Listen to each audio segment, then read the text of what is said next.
चल गईलू दिल पे को दो दरी के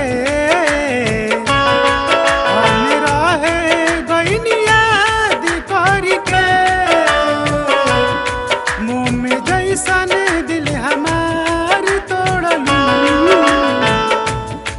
दर्द सहनी दिल पे पत्थर रख के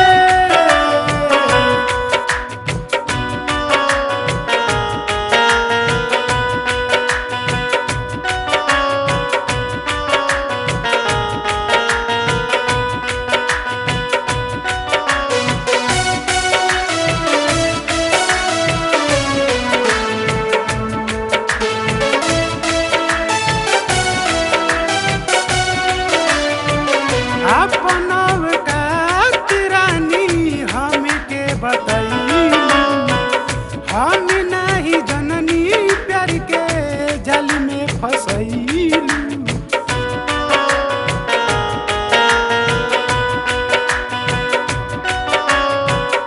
अपन औकात रानी हम के बतैलू हम नहीं जननी प्यार के जल में फसैलू बहे दिल के लहू पानी बन के हम रहे गईनी याद करके मुँह में जैसन दिल हमार तोड़लू दर्द सहनी दिल पे पत्थर रख के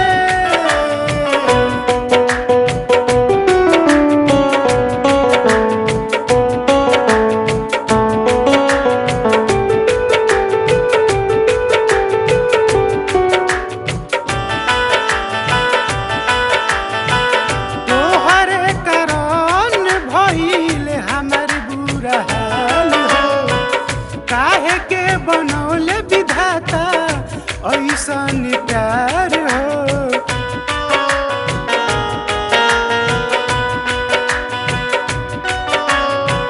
तोहरे कारण भइल हमर बुरा हाल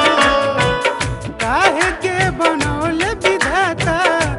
ऐसन प्यार हो मत रोइहा हमके भर के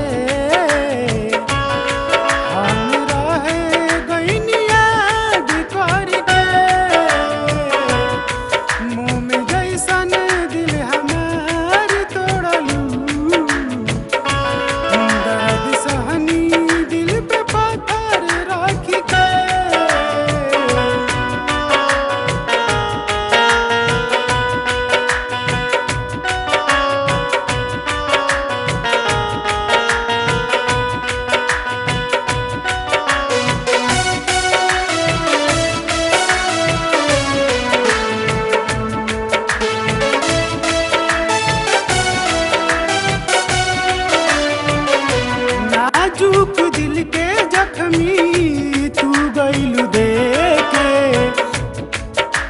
सारा सुख चैन हमार तू गईलू लेके